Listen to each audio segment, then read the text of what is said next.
Hello student, welcome back our modern Gurukul institute. काफ़ी लंबे इंतज़ार के बाद आज से हम एक बार फिर से स्टार्ट करने वाले हैं हमारी इस क्लास को। और आप सभी स्टूडेंट से माफ़ी चाहूँगी कि इतने लंबे टाइम के बाद अब हम मिल रहे हैं। और मैं कोशिश करूँगी कि ये कंटिन्यूटी अब बनी रहे। ये हमारा दिसंबर का फर्स्ट वीक स्टार्ट हो चुका है और बच्चे अब सभी अपनी पूरी मेहनत के साथ बोर्ड एग्ज़ाम की प्रिपरेशन में जुट चुके हैं।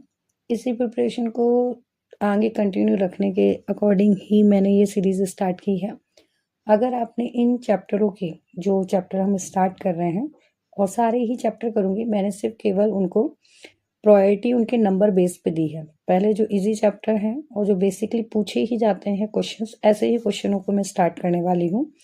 और उसमें ऐसे ही क्वेश्चन लिए जाएंगे जिसमें हम 100% अपना रिजल्ट को अचीव कर सकें। ठीक है, और मैं इस बात की गारंटी देती हूँ कि अगर आपने ये क्वेश्चन किए हैं और आप इनकी प्रैक्टिस अगर कर रहे हैं तो डेफिनेटली आप बहुत ही अच्छा स्कोर करेंगे। ठीक है, और आप लोग मेथड पे ध्यान दीजिएगा, ना कि क्वेश्चनों पे। क्वेश्चन किस मेथड से हम करते हैं वो आपको आना चाहिए। क्वेश्चन वहाँ पे कुछ भी आ सकता है, ये ज़रूरी नहीं है कि आपकी जो डिजिट रहती है वो सेम रहती हो। तो आपको मेथड सीखना है, खास तौर पे सीबीएसई वाले जो बच्चे होते हैं उनके लिए। स्टेट गवर्नमेंट, खास तौर पे जो एमपी गवर्नमेंट के जो बच्चे हैं उनके लिए डिजिटें चेंज नहीं होती बेटा। जो आपके एनसीईआरटी की जो बुक होती है उन्हीं क्वेश्चनों की आपको प्रैक्टिस करनी है, ये ध्यान रखिएगा। ठीक है, तो स्टार्ट करते हैं। आज जो मैंने चैप्टर लिया है वो चैप्टर है आपका pair of linear equation in two variable. ठीक है, तो स्टार्ट करते हैं हम।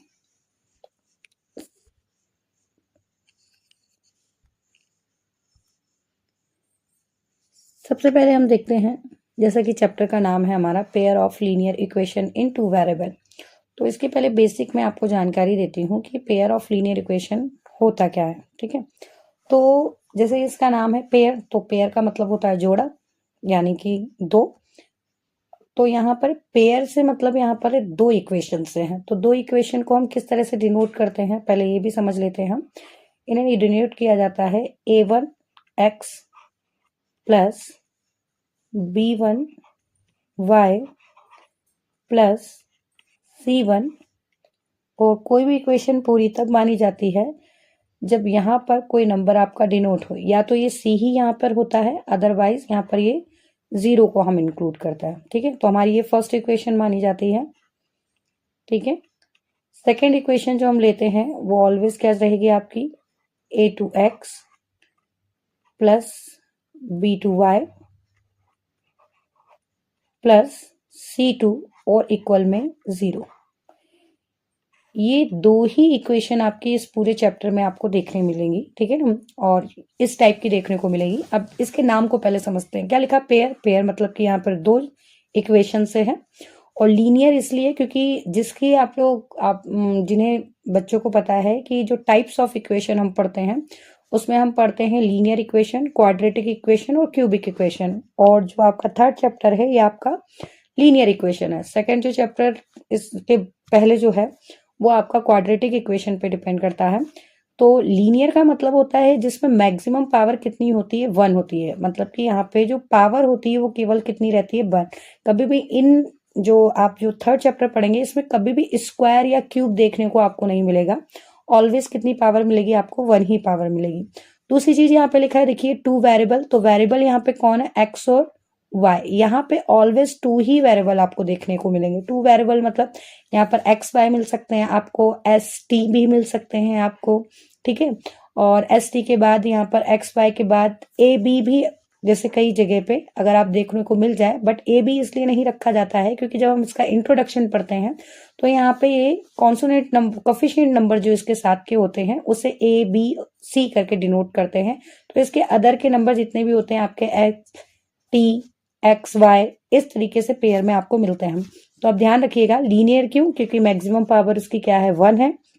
और टू वेरिएबल क्यों है, क्योंकि यहाँ पे देखिए एक्स और वाई है, मतलब कि दो वेरिएबल के साथ में चलते हैं। और पेयर क्यों है, क्योंकि इक्वेशन कितनी यहाँ पे आपकी, 2 है। ठीक है, अब स्टार्ट करते हैं कि इस चैप्टर में क्या क्या चीजें हम पढ़ने वाले हैं। तो पहले तो हम चैप्टर को पढ़ने से पहले यहाँ पर एक एक चीज को इनको समझेंगे जो आपको बुक्स में देखने को मिलेंगी।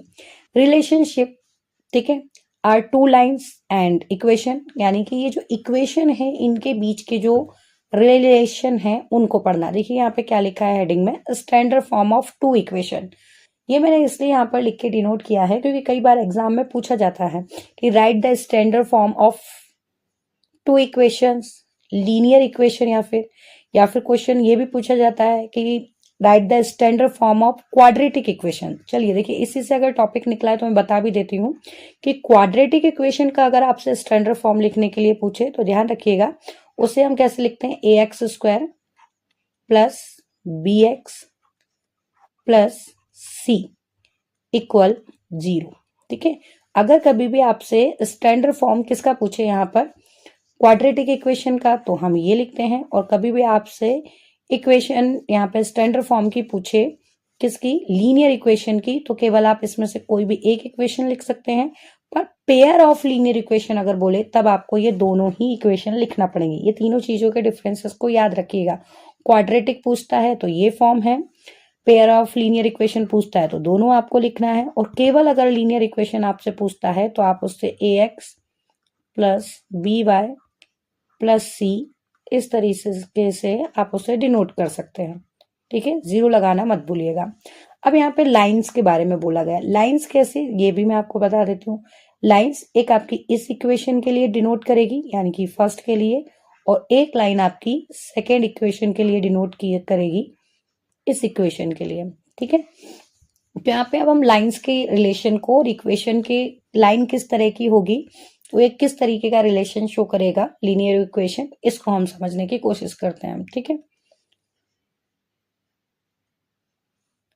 देखिए सबसे पहले आपको यहाँ पर दिख रहा होगा ये दो लाइंस जो आपको दिख रही हैं एकदम स्ट्रेट लाइन है।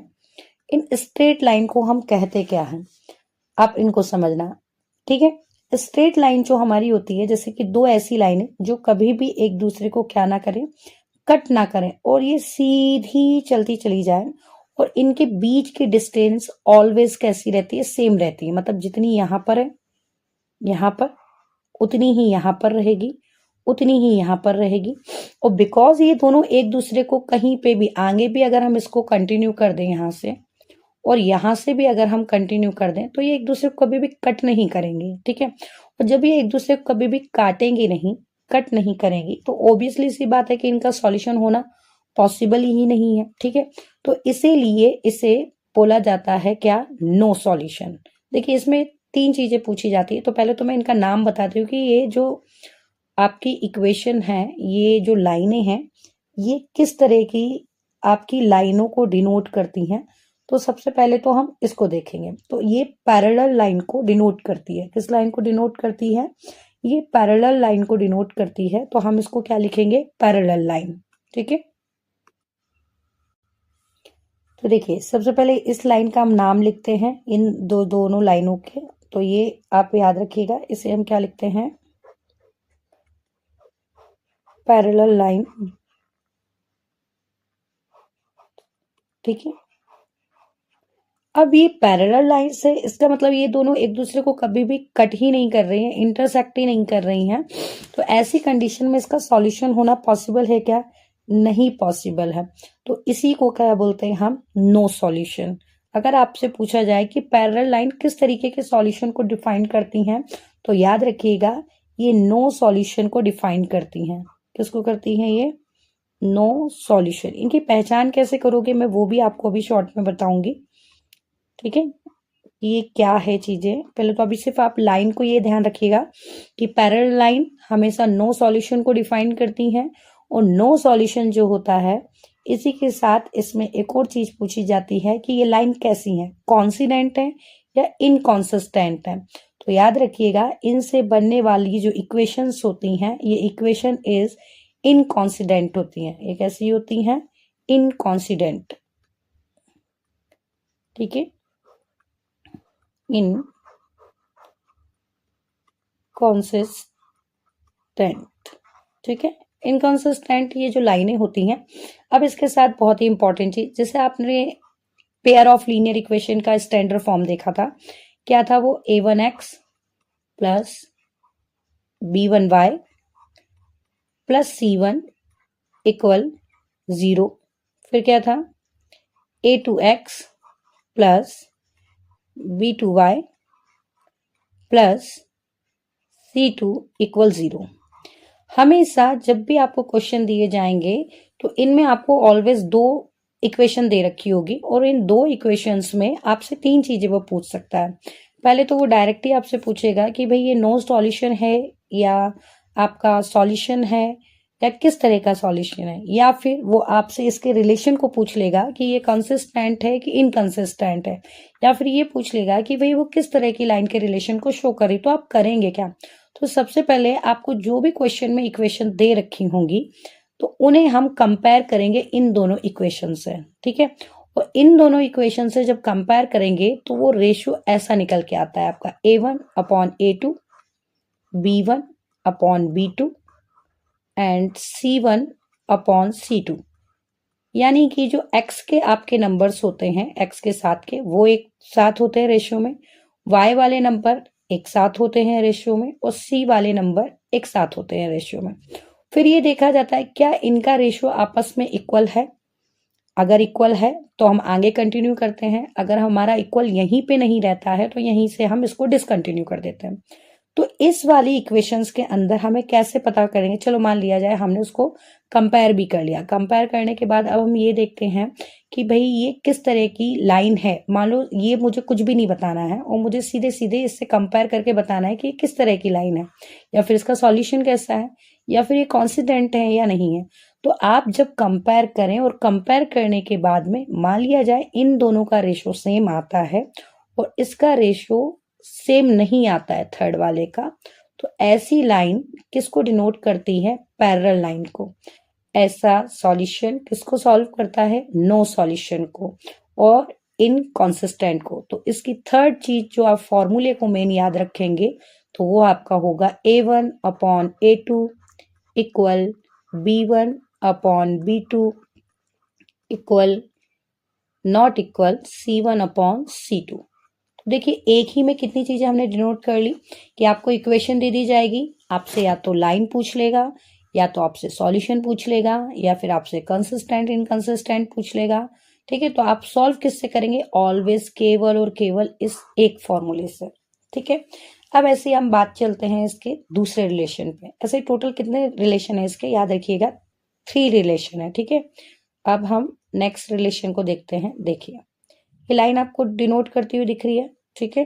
तो ये जो लाइन है आपकी, एक को नाम दे देते हैं हम A और एक को नाम दे देते हैं हम B, ठीक है। और इन दोनों लाइनों के लिए आपका रहेगा क्या? x1 a1x plus b1y plus c1 equal 0, फिर से a2x plus b2y plus c2 equal 0, ठीक है। अब बिकॉज ये यहाँ पर इंटरसेक्ट कर रही है और इंटरसेक्ट कर रही है इट मीन्स एक पॉइंट पे ये कट कर रही है, और जब एक पॉइंट पे कट कर रही है तो इस वन पॉइंट के अकॉर्डिंग ही इसका नाम रखा गया है और इसीलिए इसे कहा जाता है वन सॉल्यूशन। क्या कहा जाता है इसे? One solution. इसके दो नाम है, इसे वन सॉल्यूशन भी कहा जाता है और इसे यूनिक सॉल्यूशन भी कहा जाता है, और या फिर इसे ओनली वन यूनिक सॉल्यूशन भी हम कहते हैं, ठीक है। इसे वन सॉल्यूशन भी कहते हैं, याद रखिएगा। इसे यूनिक सॉल्यूशन भी कहते हैं, या फिर इसे वन यूनिक सॉल्यूशन भी हम कहते हैं, ठीक है। तो ये कंफ्यूज मत होइएगा, वन यूनिक सॉल्यूशन भी कहते हैं हम इसे, ठीक है। तो इन चीजों का आप ध्यान रखिएगा, ठीक है। अब दूसरी चीज इसमें भी आती है, सेकंड चीज की लाइन कैसी है। तो लाइन याद रखिएगा, लाइन ये होती है आपकी इंटरसेक्ट लाइन। देखिए दिख ही रहा है हमको ये कौन सी लाइन है, तो ये आपकी इंटरसेक्ट लाइन है, ठीक है। इंटरसेक्टिंग लाइन, ठीक है। अब इंटरसेक्टिंग लाइन के साथ ही बात करते हैं कि ये आपका वन सॉल्यूशन यानी यूनिक सॉल्यूशन हो गया। तो अब ये कंसिस्टेंट है या इनकंसिस्टेंट है? तो याद रखना ये हमेशा ऑलवेज कैसी रहती है आपकी, कंसिस्टेंट रहती है। तो इसे हम क्या लिखेंगे, ठीक है। और इसका जो फॉर्मूला होता है जिससे हम पता करेंगे कि ये किस तरह की लाइन है या किस तरह का सॉल्यूशन है, तो वो होता है A1/A2 not is equal to B1/B2। ठीक है, ये देखिए। आगे बढ़ते हैं हमारे थर्ड रिलेशन पे। तो वो क्या होता है, इसी के साथ लास्ट में जब मैं आपको थर्ड रिलेशन बताऊंगी तो एक क्वेश्चन भी शॉर्ट में करके बताऊंगी कि कैसे हम इतने से सिर्फ फॉर्मूले से हम ये तीनों चारों चीजें पता कर सकते हैं। ये ध्यान रखिएगा, ठीक है।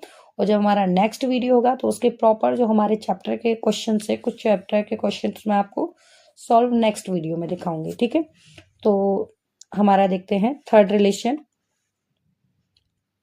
देखिए यहाँ पे आपको दिख रहा होगा कि मैंने दो लाइन से, कुछ बच्चों को लग रहा हो कि दो नहीं है तीन लाइन, नहीं बेटा, ये क्या है एक्चुअली, एक लाइन के ऊपर एक और लाइन है, ठीक है। तो उसे अच्छे से आप समझ सके इसीलिए मैंने इस तरह के डायग्राम से डिनोट किया है कि ये जो एक लाइन है, मान लीजिए ये जो आपको दिख रहा है रेक्टेंगल के जैसा, ये एक लाइन है, इसी के ऊपर एक और लाइन ले लेते हैं। फॉर एग्जाम्पल आप ऐसे याद रखना इसे वायर।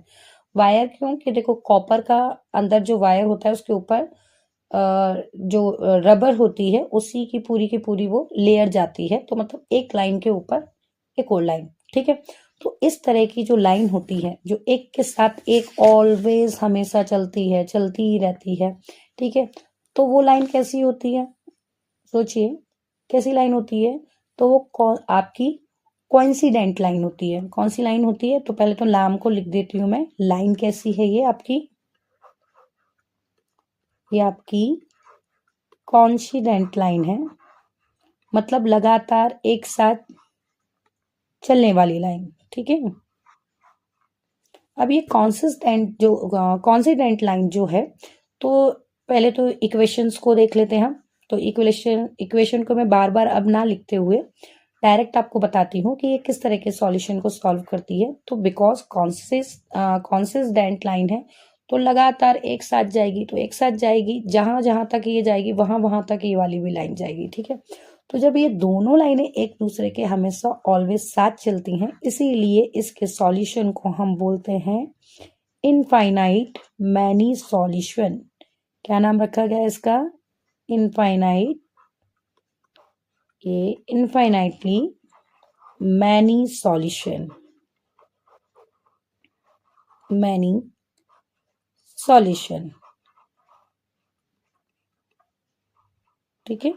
यानी कि हमेशा एक दूसरे के साथ अनंत अनेक हल तक चलने वाली, मतलब कहीं इसका अंत नहीं है, जहां तक ये साथ चलेगी वहां तक ये भी इसके साथ चलेगी, ठीक है।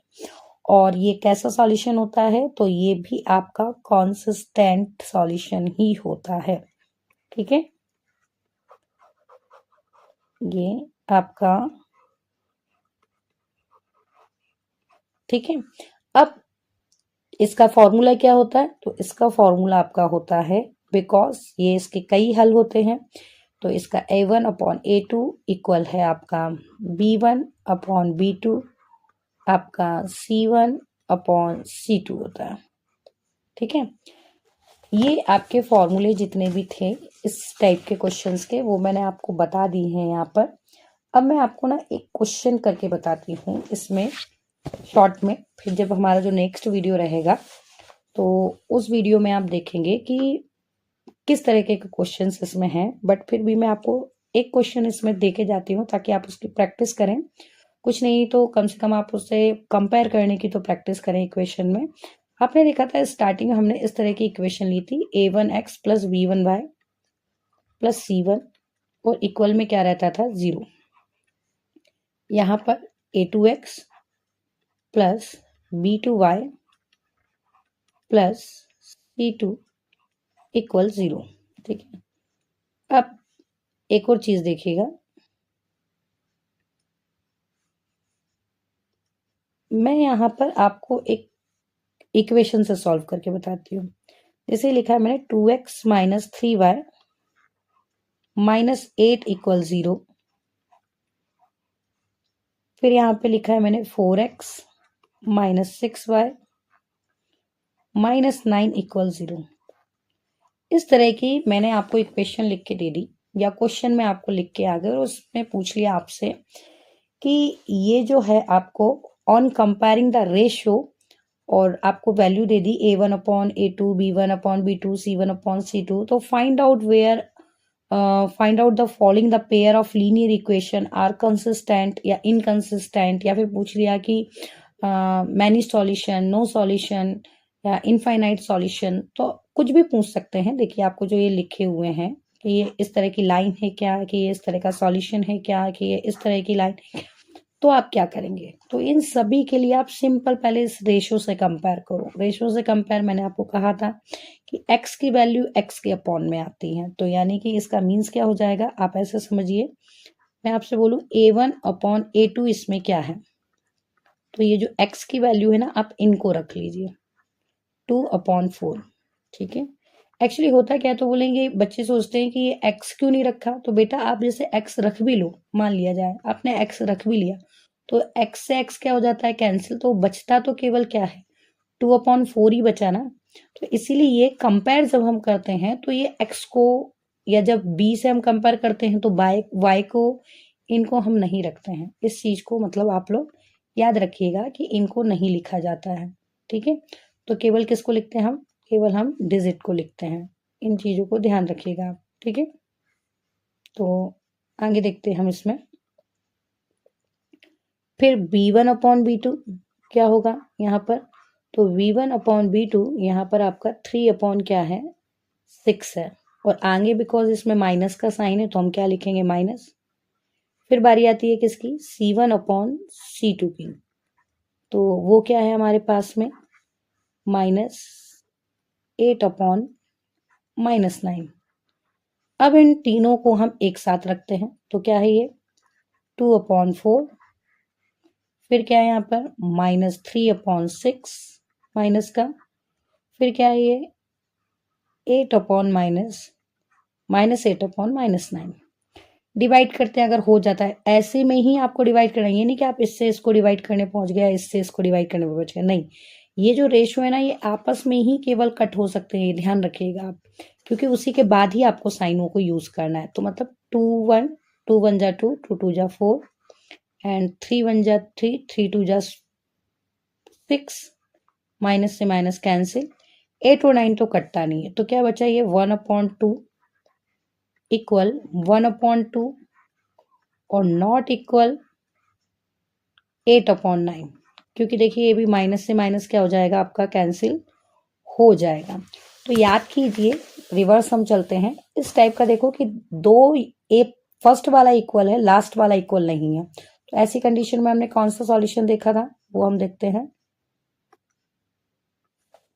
एक मिनट रुकिएगा,